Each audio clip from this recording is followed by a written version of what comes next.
18માં આપનું સ્વાગત છે। અમરેલી સરઘસ કાંડની પીડિત પાટીદાર યુવતીનું દર્દ છલકાયું। અમરેલીની ચકચારી બનેલી લેટર કાંડ અને સરઘસ કાંડમાં ભોગ બનેલી પાટીદાર યુવતી પાયલ ગોટી જામીન પર મુક્ત થઈ છે, જે બાદ તેણે ધારાસભ્ય કૌશિક વેકરિયાને મોટાભાઈ તરીકે ઉદ્દેશીને પત્ર લખ્યો છે, જેમાં પાયલે મહાભારતના દ્રૌપદીના ચીરહરણનો ઉલ્લેખ કરીને ન્યાયની માંગ કરી છે। પોતાના પત્રમાં પાયલ વેકરિયાએ ભાજપના ધારાસભ્ય કૌશિક વેકરિયાને લખ્યું છે કે મને રાજકીય કાવતરાનો ભોગ બનાવવામાં આવી છે।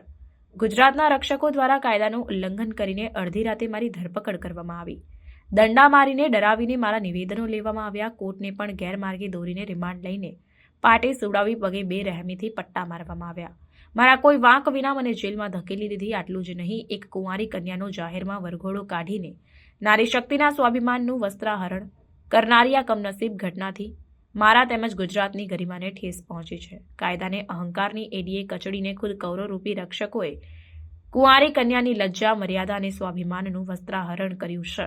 તેનાથી હું ખૂબ જ વ્યથિત છું। મને દુઃખ અને શરમની લાગણી અનુભવાઈ રહી છે। ભારતનો ઇતિહાસ એનો જ્યારે આ દેશમાં એક અબલાની આબરૂ દાવ પર મુકાઈ ત્યારે શ્રીકૃષ્ણએ દ્રૌપદીના ચીર પૂર્યા છે। જ્યારે રાજના દરબારીઓ ચૂપ રહ્યા છે ત્યારે જ મહાભારતના મંડાણ થયા છે।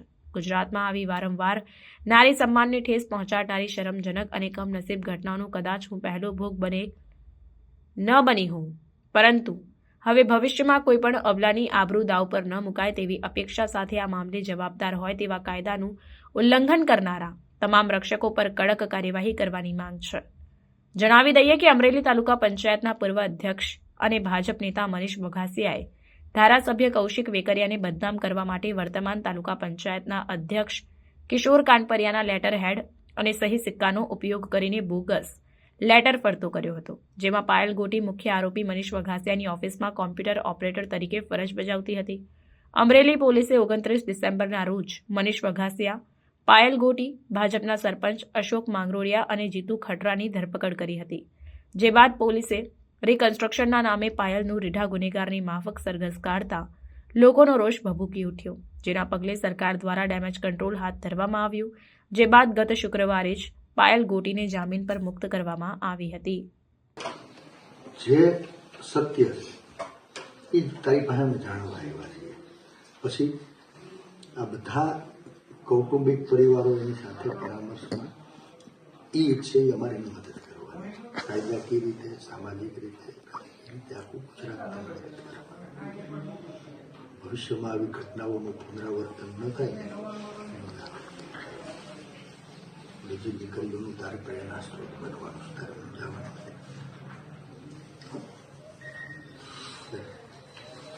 તને અહીંથી લઈ ગયા નથી, બહાર આવી ત્યાં સુધી શું થયું નહીં મારે ખાલી સાચું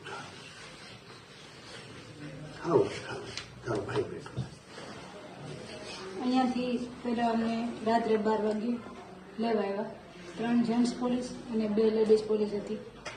જગાડીને એવું કીધું કે તમારે પોલીસ સ્ટેશન આવવાનું છે, એટલે અમને થોડીક વાર બીક લાગી કે શું હશે ને હું નહીં, તો મને એવું પૂછ્યું કે તારો મોબાઈલ ક્યાં છે, હું અંદરથી લઈ આવી અને મોબાઈલ આપી દીધો।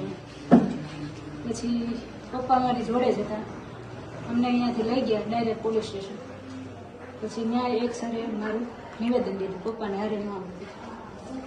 પછી નિવેદન લીધા પછી એવું કીધું કે તમે અહીંયા બેસો, હજુ એક નિવેદન લેવાનું છે સવારે, પછી તમને છોડી દઈશું એમ। તો આખી રાત અમે બેઠા, પપ્પા મારી રાહે બેઠા। બીજા દિવસે 5 વાગ્યા સુધી નિવેદન લીધા, બધું લીધું। પછી 5 વાગે મેં રિક્વેસ્ટ કરી કે મને એકવાર મારા પપ્પાને વાત કરવા દો એમ। પછી હું પપ્પાને મળીને મેં એવું કીધું કે તમે ઘરે જતા રહ્યો એમ। પછી એ ઘરે આવતા રહ્યા અને મને નહીં રાખી। બીજે દિવસે અમને રાત્રે પાછા સિટી પોલીસ સ્ટેશનમાં સુવા માટે અમને ત્યાં લઈ ગયા। પછી ત્રીજા દિવસે સવારે અમારા ફિંગરપ્રિન્ટને એની કંઈક પ્રોસેસ હશે એ બધી કરાવી અને પાછા અમને અહીંયા લઈ આવ્યા LCB ઓફિસમાં, અને ત્યાં સાયબરના સર ને એ બધા લોકો હતા। પાછું નિવેદન લેવાનું ચાલુ, એક પછી એક 4 જણાના નિવેદન લેતા ગયા એવું કર્યું। પછી બપોર પછી નહીં, રાતના SP સર આવ્યા પાછા, ત્યારે અહીંયા એલસીબી વાળા સર કંઈક રજા ઉપર હતા એવું કંઈક હતું. અને મારા જે મેઇન આરોપી છે મનીષભાઈ એને પોલીસ એસપી સરે બોલાવ્યા અને ત્યાં લઈ ગયા. એની પાસે બધું બોલાવડાવ્યું અને એને મારતા હતા તો મને બોલાવી, મને ત્યાં ઊભું રહીને બધું બતાવ્યું કેવી રીતે માર મારે છે એમ. પણ તોય હું કાંઈ બોલી જ નહીં.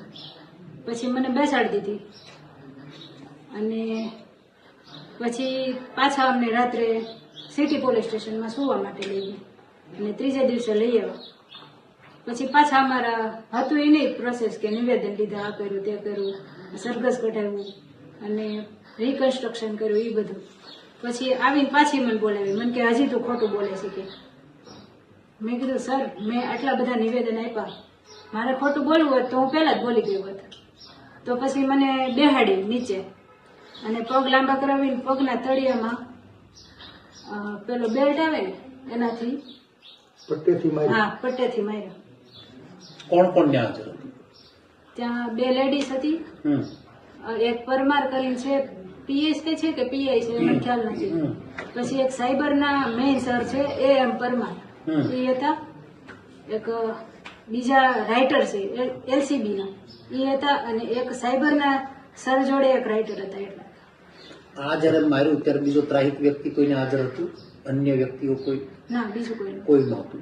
ઈ આ જે એમ પરમાર સર છે ને એના કહેવાથી જ મને મારી. અને લેડીઝ પોલીસ અમારી લેડીઝ પોલીસ હતી. કેટલીક વાર ભૂલ કપાટ કરી 5-6 વાર પટ્ટા માર્યા છે. પછી તોય છેક સુધી મારું નિવેદન તો એનું જ હતું. અને પછી અમને એવું કીધું કે જજ સાહેબના બંગલે લઈ ગયા અને ત્યાં કંઈક પ્રોસેસ કરવાની હતી. પછી પાછા લઈ ગયા. પછી કાંઈ નહીં, જજ હતું એ જ તે કે સિટી પોલીસ સ્ટેશન મૂકી આવ્યા, સવારે લઈ ગયા અને બીજે દિવસે પછી કોર્ટ હતી, બપોર પછી કોર્ટે લઈ ગયા ને ત્યાંથી ડાયરેક્ટ જેલ.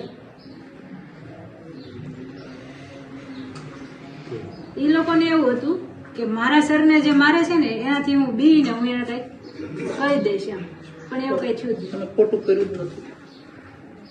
અને લેટર તમને ઓરિજિનલ આપ્યો એવું તમારું કહેવાનું છે? હા સાઈન એ ઓરિજિનલ હા સાહેબ.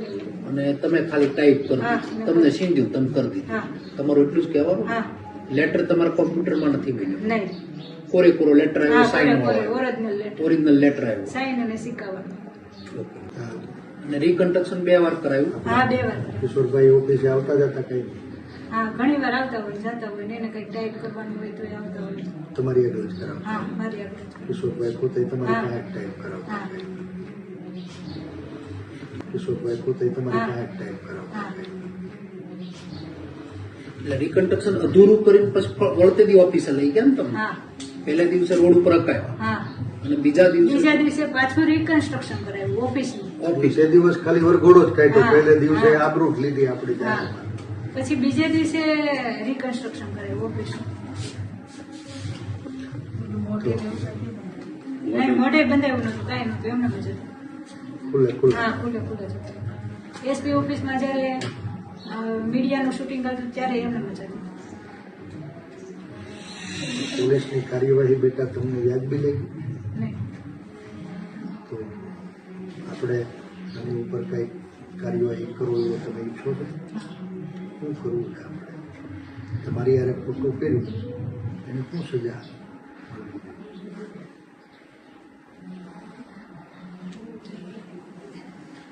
જેમ એમની ઈચ્છા હોય તેમ તો કાંઈ વાંધો હા, નહીં. કાંઈ. એમણે સહી કાયદા જીવી. કાનૂનમાં જે આવતું હોય હા